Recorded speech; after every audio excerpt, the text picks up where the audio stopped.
Welcome viewers এই ভিডিওটোত ৰিজনিংৰ এটা important topic ডাইসৰ বিষয়ে ডিসকাস কৰিম ডাইস হৈছে দুই ধৰণৰ এটা হৈছে ক্লোজ ডাইস আৰু এটা হৈছে ওপেন ডাইস এই ভিডিওটোত ক্লোজ ডাইসৰ কোৱেশ্চনসমূহ ডিসকাস কৰিম আমাৰ চেনেলটো যদি এতিয়ালৈকে সাবস্ক্ৰাইব কৰা নাই তেনেহলে চেনেলটো সাবস্ক্ৰাইব কৰি দিব আৰু ভিডিওটো লাইক আৰু শেয়াৰ কৰি দিব তেনেহলে পলম নকৰি ভিডিওটো আৰম্ভ কৰো প্ৰথম প্ৰশ্ন ঘনক এটা দৃশ্য দেখুৱা হৈছে চাৰিৰ বিপৰীত মুখত কি থাকিব চাৰিৰ অপোজিট পিঠিত কি সংখ্যা থাকিব উলিয়াব লাগে ডাইসৰ প্ৰশ্নৰ সমাধান কৰোতে প্ৰথমে ডাইসৰ বিষয়ে জানিব লাগিব ডাইস হৈছে দুই প্ৰকাৰ স্ট্যান্ডাৰ্ড ডাইস আৰু non standard dies non standard ডাইসক জেনাৰেল ডাইসও কোৱা হয় এতিয়া প্ৰশ্ন হল কোনটো ডাইস স্ট্যান্ডাৰ্ড ডাইস আৰু কোনটো ডাইস জেনাৰেল ডাইস কেনেকৈ চিনি পাম ডাইসৰ পিঠি বা তল ছটা থাকে কিন্তু যেতিয়া কোনো এটা ডাইসক সন্মুখৰ পৰা দেখা হয় তেতিয়া আমি তিনিটা পিঠি বা তল দেখি পাওঁ বাকি তিনিটা পিঠি বা তল দেখি নাপাওঁ অৰ্থাৎ অপোজিট পিঠিত কি সংখ্যা আছে দেখি নাপাওঁ প্ৰশ্নটো আছিল কোনটো স্ট্যান্ডাৰ্ড ডাইস আৰু কোনটো জেনাৰেল ডাইস কেনেকৈ চিনি পাম এই বিষয়টোৰ ওপৰত জানিবলৈ আৰু এটা ডাইস লৈ লওঁ এতিয়া ইয়াত ডাইস হৈছে দুটা এই ডাইসৰ উচৰা উচৰি পিঠিৰ সংখ্যা দুটা যোগ কৰিম 5 আৰু 1 6 4 আৰু 1 5 4 আৰু 5 9 ইয়াতো উচৰা উচৰি দুটা পিঠিৰ সংখ্যা যোগ কৰিম 4 আৰু 5 9 5 আৰু 3 8 4 আৰু 3 7 যোগ কৰি এই ডাইসৰ যোগফল পোৱা গল 6 5 আৰু 9 আৰু এই ডাইসৰ যোগফল কেটা হৈছে 9 8 আৰু 7 যদি উচৰা উচৰি পিঠিৰ যোগফল 7 হলে সেই ডাইসটো হ'ব জেনাৰেল ডাইস আৰু যদি উচৰা উচৰি পিঠিৰ যোগফল 7 নহয় তেতিয়া সেই ডাইসটো হ'ব স্ট্যান্ডাৰ্ড ডাইস তেনেহলে এই দুটা ডাইসৰ ভিতৰত কোনটো স্ট্যান্ডাৰ্ড ডাইস আৰু কোনটো জেনাৰেল ডাইস এই ডাইসটো হৈছে স্ট্যান্ডাৰ্ড ডাইস কাৰণ ইয়াৰ কোনো দুটা পিঠিৰ যোগফল 7 নহয় আৰু এই ডাইসটো হৈছে জেনাৰেল ডাইস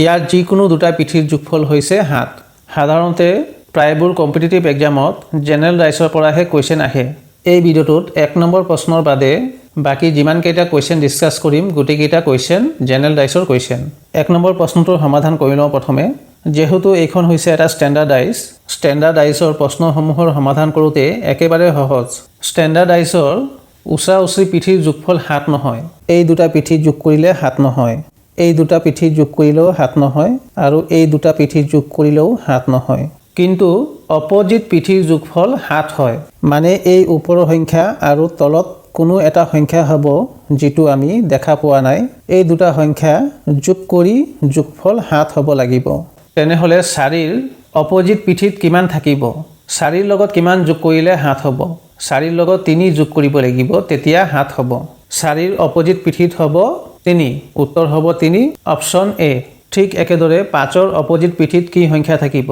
5ৰ লগত কিমান যোগ কৰিলে 7 হ'ব 5ৰ লগত 2 যোগ কৰিলে 7 হ'ব 5ৰ অপোজিট পিঠিত থাকিব 2 আৰু 1ৰ অপোজিট পিঠিত থাকিব 6 নেক্সট কোৱেশ্চনটো কৰো ঘনক এটাৰ দুটা দৃশ্য দেখুৱা হৈছে 5ৰ বিপৰীত মুখত কি থাকিব ইয়াত এটা ডাইসৰ দুটা দৃশ্য দেখুৱা হৈছে দুটা দৃশ্য মানে ডাইস এটা হাতত লৈ তলত পেলাই দিয়া হল প্ৰথমবাৰত ডাইসটো সন্মুখৰ পৰা 5 4 আৰু 2 এই দৃশ্যটো দেখা পালো আকৌ এবাৰ ডাইসটো হাতত লৈ তলত পেলাই দিয়া হল দ্বিতীয়বাৰত সন্মুখৰ পৰা 3 2 আৰু 1 এই দৃশ্যটো দেখা পালো আৰু যদি এবাৰ ডাইসটো হাতত লৈ তলত পেলাই দিয়া হয় তেতিয়া আৰু এটা দৃশ্য দেখা যাব বা এই দুটা দৃশ্যৰ ভিতৰত যিকোনো এটা দৃশ্য দেখিবলৈ পোৱা যাব পাৰে ডাইস কিন্তু একেটাই ইয়াৰ দৃশ্য দুটা তিনিটা চাৰিটা বা কেইবাটাও হ'ব পাৰে এই প্ৰশ্নটোত ডাইস এটাই হয় ইয়াত এটা ডাইসৰ দুটা দৃশ্য দিয়া আছে এই দুটা দৃশ্যৰ পৰা 5ৰ বিপৰীত পিঠিত কি সংখ্যা থাকিব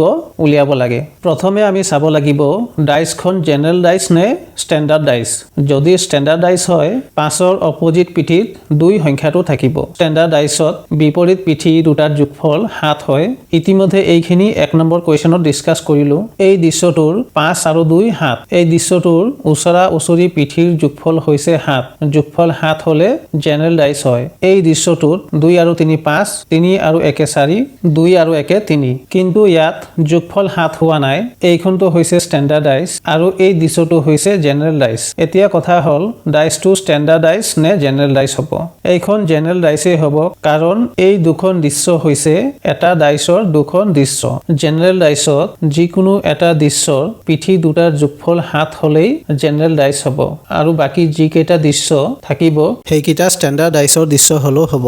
অৰ্থাৎ যিকেইটা দৃশ্য দিয়া থাকিব সেই দৃশ্যকেইটাৰ মাজত যিকোনো এটা দৃশ্যৰ দুটা পিঠিৰ যোগফল 7 হ'লেই জেনেৰেল ডাইচ হ'ব, বা কেইবাটা দৃশ্যৰ পিঠিৰ দুটাৰ যোগফল 7 হ'লেও সেই ডাইচখন জেনেৰেল ডাইচেই হ'ব। তেনেহ'লে এইখন হৈছে এটা জেনেৰেল ডাইচ। জেনেৰেল ডাইচৰ ক্ষেত্ৰত এটা কথা মনত হ'ব লাগিব যে কমন নাম্বাৰ আছে নে নাই। যদি কমন নাম্বাৰ আছে, সেই কমন নাম্বাৰ কেইটা কমন আছে? এটা কমন নাম্বাৰ আছে নে দুটা কমন নাম্বাৰ আছে? এই দৃশ্য দুটাত নাম্বাৰ কেইটা হৈছে 4, 2, 5 আৰু 2, 1, 3।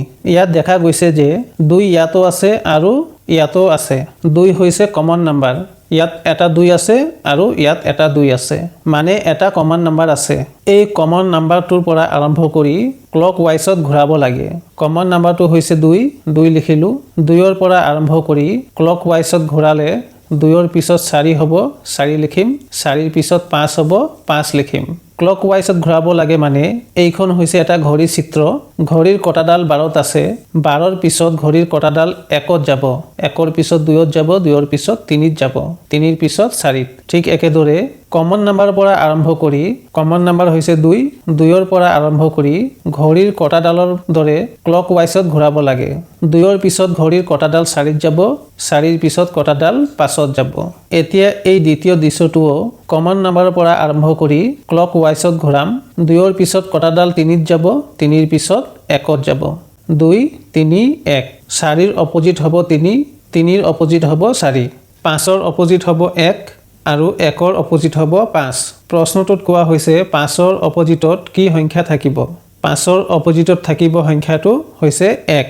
উত্তৰ হ'ব অপশ্যন চি। এতিয়া কথা হ'ল 4ৰ অপজিট 3, 5ৰ অপজিট 1, 2ৰ অপজিট কি 2য়েই হ'ব? 2ৰ অপজিট 2 নহয়। 4, 3, 5 আৰু 1 এই 4টা সংখ্যাৰ বাদে আন যিকোনো এটা সংখ্যা হ'ব পাৰে। ডাইচখনৰ পৰা বুজি পোৱা গৈছে যে 2ৰ অপজিট সংখ্যাটো 6 হ'ব, কিন্তু 2ৰ অপজিট 2 নহ'ব। নেক্সট কুৱেশ্যন, ঘনক এটাৰ দুটা দৃশ্য দিয়া হৈছে। 2ৰ বিপৰীত পিঠিত কি থাকিব নিৰ্ণয় কৰিব লাগে। প্ৰথমে চাব লাগিব ডাইচখন জেনেৰেল ডাইচ নে ষ্টেণ্ডাৰ্ড ডাইচ। 5 আৰু 2 7, ওচৰা ওচৰি পিঠি দুটাৰ যোগফল হৈছে 7। এই ডাইচখন হৈছে জেনেৰেল ডাইচ। ইয়াৰ পিছত আমি চাব লাগিব কমন নাম্বাৰ কেইটা আছে।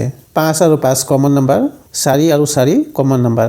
5 আৰু 4 দুটা কমন নাম্বাৰ আছে। এটা কমন নাম্বাৰ থাকিলে ক্লক ৱাইজত ঘূৰাব লাগে, কিন্তু যদি দুটা কমন নাম্বাৰ থাকে তেতিয়া অপজিট নাম্বাৰ ওলাওঁতে একেবাৰে সহজ। 5 আৰু 4 কমন নাম্বাৰ মাৰ্ক কৰি ল'লোঁ। এতিয়া থাকিলে 2 আৰু 1। 2ৰ অপজিট পিঠিত থাকিব 1 আৰু 1ৰ অপজিট পিঠিত থাকিব 2। যদি কমন নাম্বাৰ দুটা থাকে, কমন নাম্বাৰ দুটাক বাদ দি যি দুটা নাম্বাৰ থাকিব সেই দুটা নাম্বাৰ এটাই আনটোৰ অপজিট নাম্বাৰ হ'ব। 2ৰ অপজিট হৈছে 1। উত্তৰ হৈছে অপশ্যন এ। নেক্সট কুৱেশ্যন, ঘনক এটাৰ 3টা দৃশ্য দিয়া আছে।